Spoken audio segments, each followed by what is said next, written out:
Hi mga ka-farm, isang solid red candle ang binigay sa atin ni Miss Market today.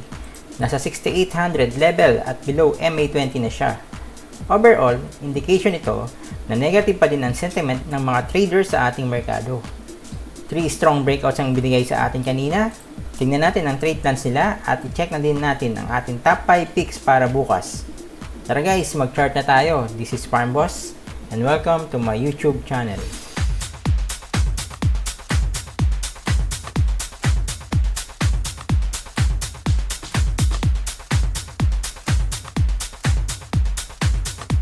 Hi traders! Welcome to our daily top 5 picks program.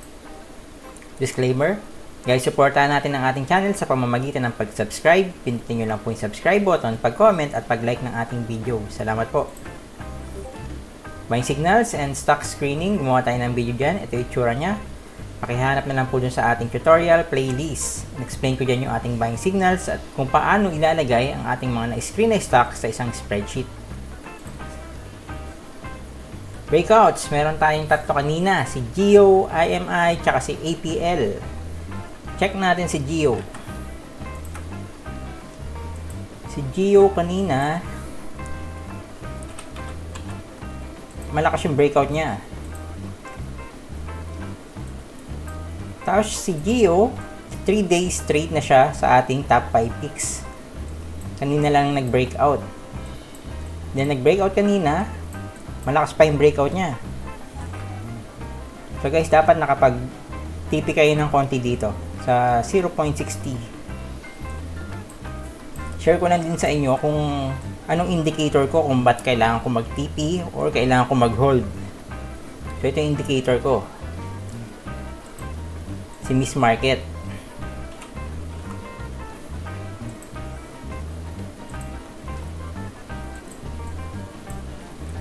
So, kung kailangan nyo mag-hold, dapat ganito yung galaw niya. Pataas. Ito. And dito sa part na to. Pwede kayo mag-trail follow dito. Pero kung ganito yung galaw niya, I think ito, around January to eh. Yan. Pababa yung structure niya or yung trend niya. Ito, kailangan nyo magbenta dito. Kailangan nyo mag-TP, kailangan nyo mag-cut. Pag negative na yung nangyayari dun sa stock, medyo mataas na yung binaba, kailangan nyo mag-cut. Huwag kayong mag-trail follow dito sa ganitong pababa yung index natin. So, ang nangyayari ngayon, kung titignan nyo itong latest na galaw niya, ito, so ito yung indicator ko na hindi ko kailangan maghawak ng mga stock. Hindi ko kailangan mag-trail follow dito. Kailangan natin dito mag-TP and then mag-trail stop. Yung ating 4%, di ba? Pag meron tayong tumataas na stock, yung 4% niya. Pag bumaba siya ng 4%, benta na kaagad. Ito yung indicator ko kung mag-hold ako or mag-sell. Si Miss Market or yung index natin. Okay? Balikan natin si GEO.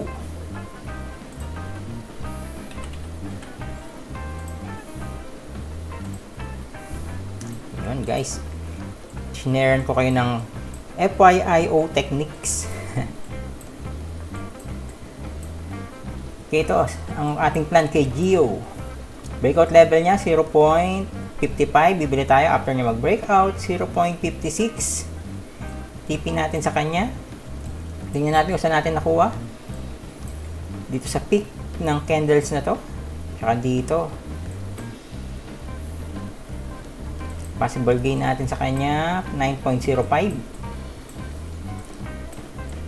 Possible TP 0.60. So yung TP natin guys, hindi naman kailangan nagbebenta kayo dito ng buo or lahat ng position nyo. Pwedeng konti lang. Usually, ginagawa ko 50%. Binibenta ko na kaagad.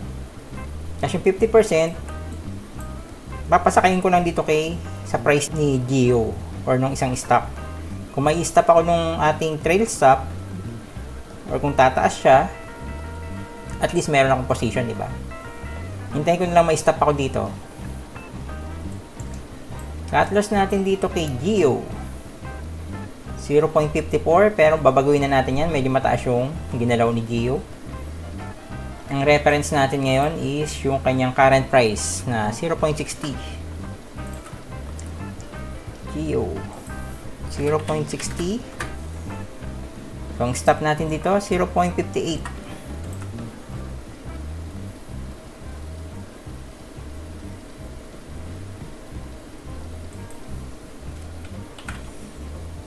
So, nilalagyan natin siya ng stop para alam natin kung magkakabusan man dito or bababa yung price niya na medyo mabilis, alam natin kung saan tayo magbebenta. Hindi yung bumababa yung price niya, tsaka pa lang tayo nag-go-compute kung saan tayo magbebenta. So, dapat medyo advance tayo mag-isip. Okay, yan yung ating plan K. Gio. RSI niya, nasa parabolic level na. Volume niya kanina, ayun, maganda. Very significant yung volume niya, above average. Tingnan natin kung may continuation pa si Gio bukas. Next natin, nag-breakout si IMI.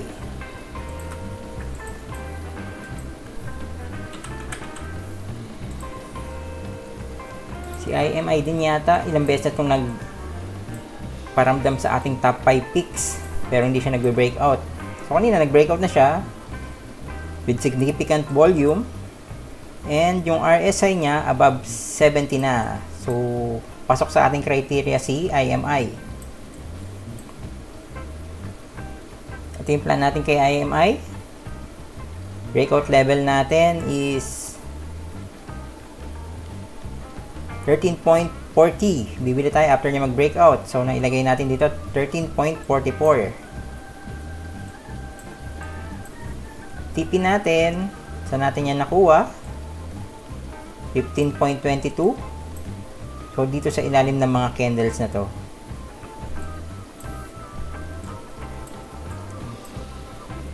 Possible gain, 13.01. Then, cut loss natin, adjust na natin to kasi medyo mataas din yung gain ni IMI kanina. Ang reference natin dito, yung current price niya, 13.44.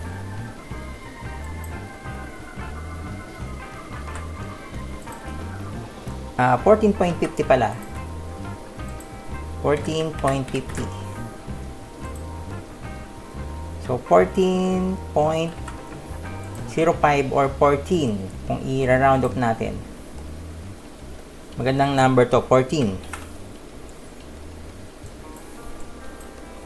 So, kaya gusto natin yung whole number kasi yung whole number is parang support yan and resistance na din. Nag-act sila as support and resistance. So, ang stop natin dito is 14.00.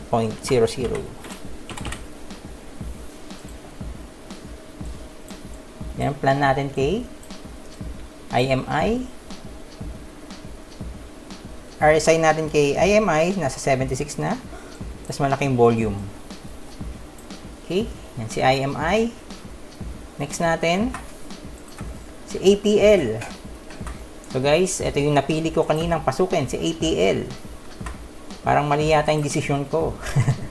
Mababa yung gain niya. Mas magandang pasukin si Gio tsaka si IMI. Kasi ito yung aking napili kanina. APL. Kanina, sa APL, gain pa din naman ako dito ng konti, kaso nga lang maliit yung gain. Tingnan natin kung may continuation na lang to bukas, si APL. Hindi nag-above average yung volume niya kanina, and RSI niya kaka 60 pa lang. So, pinili ko to kasi parang siya yung una nag-breakout. So, start pa lang nag-breakout nito si APL, kaya dito na ako pumasok. Tapos midday, parang bumalik siya dun sa box, tapos lumabas ulit. So, breakout pa din naman siya. Tingnan natin, baka may continuation bukas. Yung plan natin kay APL, buy tayo after niya mag-breakout. Breakout level natin, 0.28. So, So buy tayo after niya mag-breakout 0.2850. Possible TP natin. Kinuha natin dito kasi may gap dito.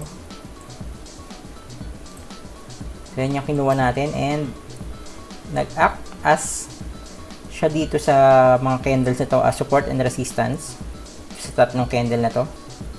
Kaya yung ating TP 0.32. Possible gain 15%. Cut loss natin, sumalit lang tinaas ni APL. So ang plan dito, pwedeng hintayin mong ma-hit yung maximum 4% cut loss natin, or kung bumalik sa box, pwede ka na mag-cut. Okay, yan si APL. Doon na tayo sa ating top 5 picks para bukas, Friday, February 19. Diz, Bull, FNI, Ace N, tsaka si TBGI. So, tingnan natin si Diz. Dizon.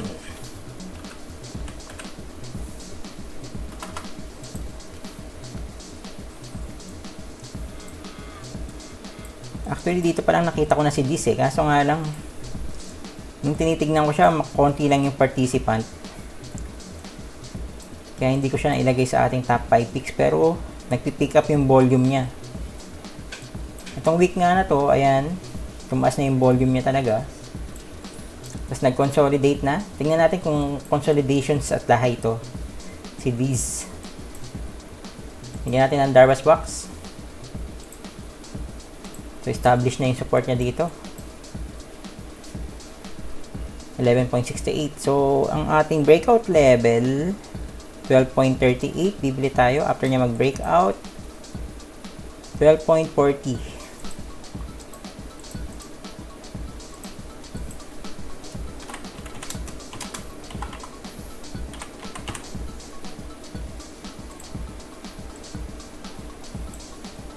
Hanap tayo ng possible TP natin kay Diz. Kay Dizon.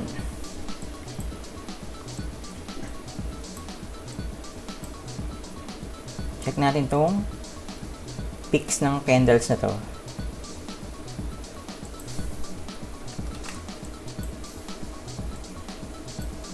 Nakita nyo ito? Tinamaan siya dyan. Then this one.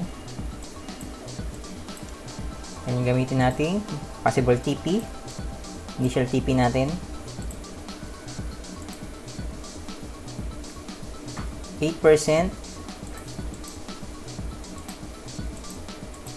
Possible TP natin. 13.48.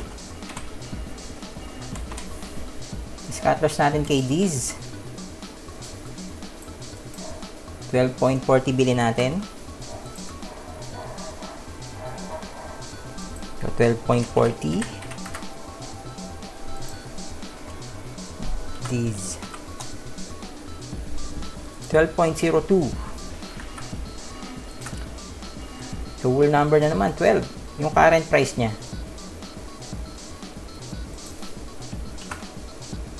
Yung ating 4% cut loss.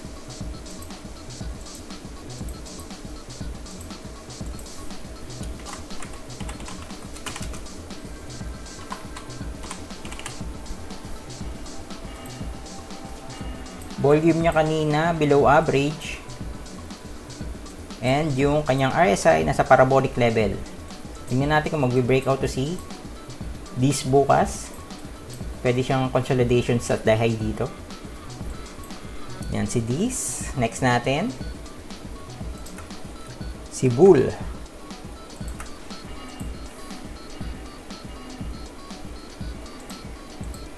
Si Bull, consolidations at the high din to.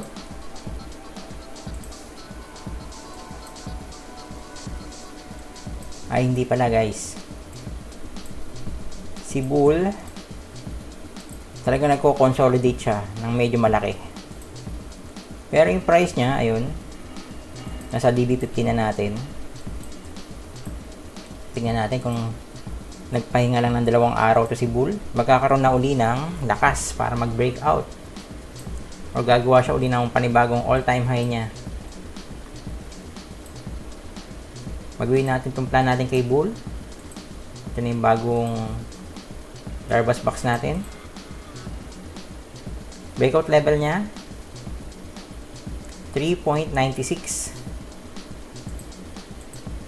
So, bibili tayo 3.97.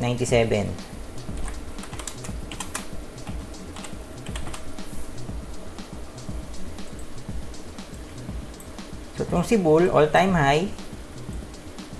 Kuhain natin sa trade plan calculator natin yung possible TP natin dito.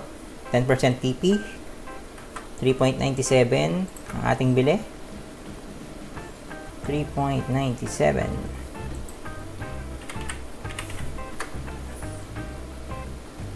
TP natin 4.42. 10%.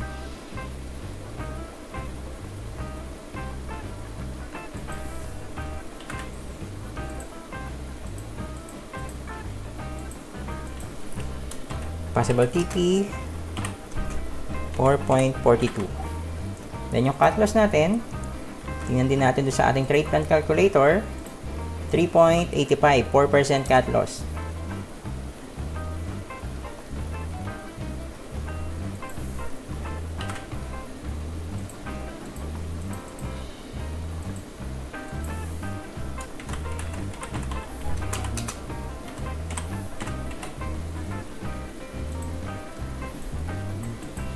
Okay, yan yung plan natin kay Bull kanina. Volume niya above average, RSI niya nasa 69. So kung magbe-breakout to si Bull bukas, lalapas ng 70 yung RSI niya, and sana may volume para pasok sa ating criteria. Okay, yan si Bull. Next natin, si FNI. FNI ngayon ko lang napansin uli. Dati binabantayan ko ito, kaso nga lang nagawa siya ng malaking consolidation or nag-dip siya ng malaki. Pero ngayon, malakas na uli. So yan, binantayan natin dati to. Magawin na natin tong plan natin kay FNI. So malaking box tayo dito. Breakout level natin kay FNI 3.13, bibili tayo after niya mag-breakout 3.14.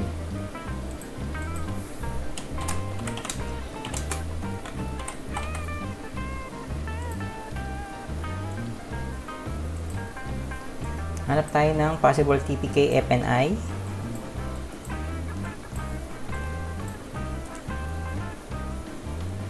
So, pwede natin target tong pick nito kaso nga lang hanap pa tayo na iba. Kuhain natin tong candles na to. So, pick nitong candle na to, body dito. Possible gain natin kay FNI.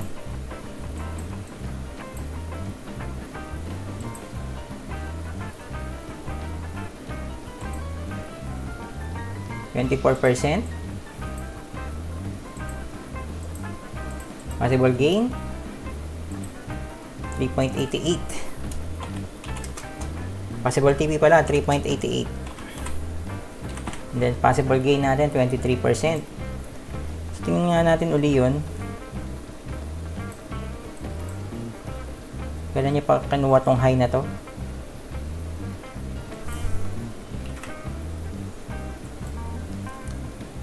$2016 pa. So, medyo multi-year high tong pwedeng basagin ni FNI dito.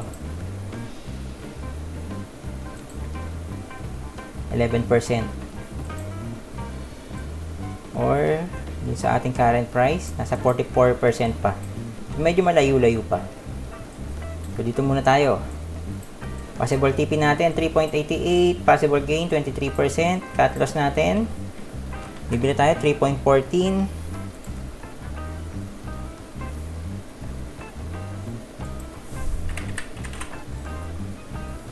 FNI 3.04 ang ating 4% cut loss.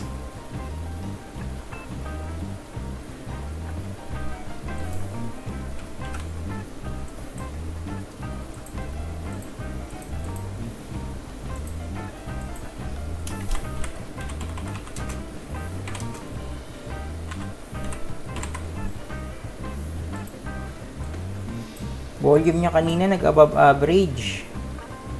Then yung RSI niya nasa 63 na. Tingin ko lalampas 70 yung RSI niya pagka nag-breakout to. Sana may volume siya pang nag-breakout. Check natin bukas. Yan si FNI. Next natin, si ACE-N. Si ACE-N, swing trade naman to.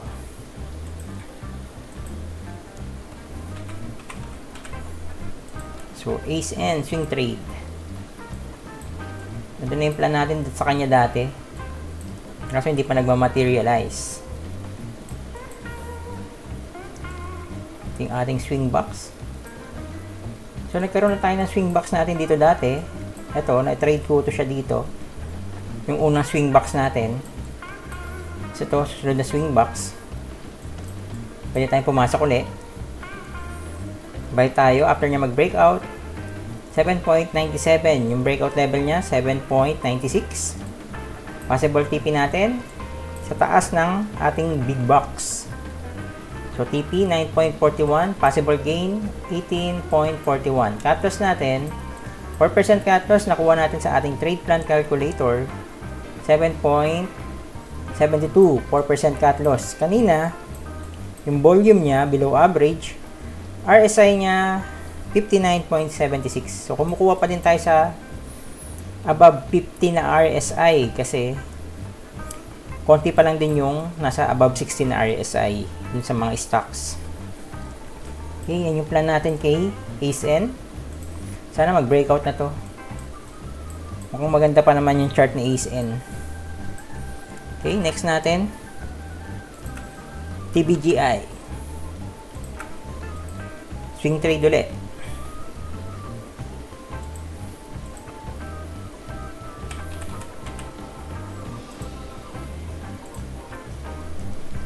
So, si TBGI, ang dami na din nating kwento. Buburahin na natin yung mga kwento na yan. So, medyo malaking maggalaw to si TBGI, kaya ingat-ingat kayo dito. Pero ito na yung ating big box.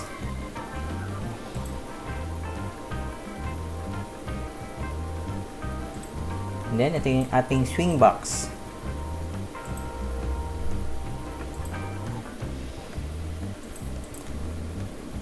Tingnan nga natin ilan ba tinamaan na resistance and support dito sa ating breakout level. So, itong candle na to, resistance na yan. Ito, support. And then, ito, resistance siya nitong candle na to. So, tatlo yung tinamaan niyang candle. Pwede natin gawin niyang breakout level. Breakout level natin, 0.54. Bibili tayo after niya mag-breakout. 0.55.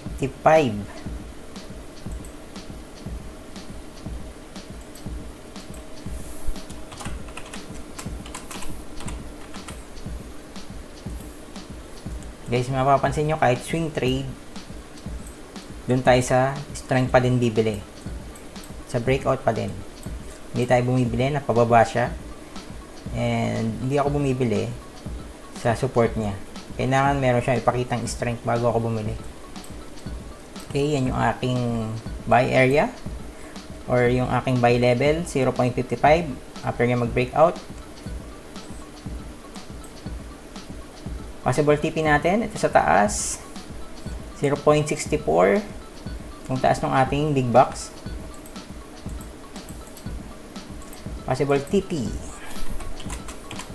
0.64. Possible gain natin dito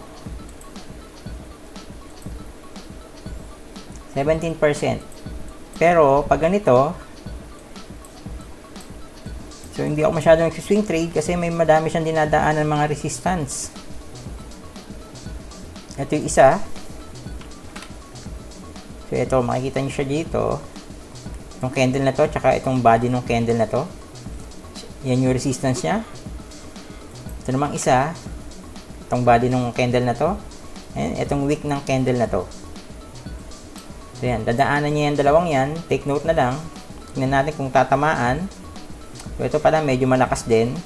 Kasi tatlo yung tinamaan niya. 1, 2, 3. So tingnan natin.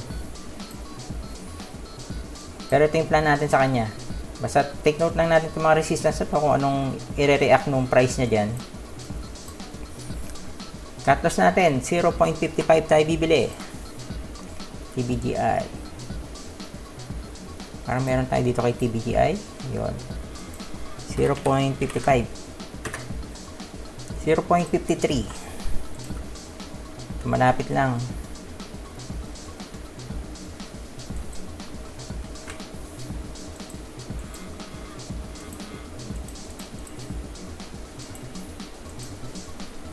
Cut loss, 4%.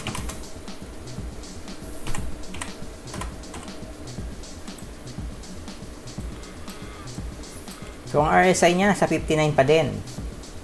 Tingnan natin. Pag ganito, mga swing trade, small allocation lang tayo. Volume niya kanina, below average.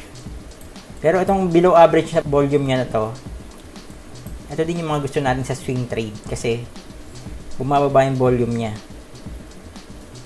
For example, ito. So, malaking volume. Dalawang red candle. Mas malaki pa din itong volume na itong green candle. Kaya, okay pa naman siya. Tapos, nag-green candle kanina, maliit yung volume. So, tignan natin kung mag-breakout to sa swing box natin. Kung malaki yung volume. And siguro yung RSI niya, lalampas na din ng 60. So, isa yun sa mga criteria natin sa swing trade. Yung lumalampas ng 60 yung RSI. Okay, yan si TBGI. And yan yung ating last sa ating top 5 picks para bukas. Doon na tayo sa quote. Sometimes just carrying on is the superhuman achievement. Isa sa mga top katangian ng isang trader is yung resilience. Trading is a long game. Madami nagpipail na maging trader kasi umpisa pa lang, small setbacks, aayaw na agad. Walang trader na sa start pa lang, alam na ang gagawin at kikita na kaagad ng malaki. Setbacks are lessons na ibinibigay ni Miss Market. Learn from them. And walang aayaw sa atin, guys. This will give us the good life. Tiyagain lang natin. Okay, docs. And uli guys, salamat sa panonood. Please subscribe to our channel, like and comment. Pakipindot na din yung bell sa ilalim para ma-notify kayo pag may bago akong video na inilabas. Supportahan po natin ang ating channel. Good luck sa atin bukas and God bless!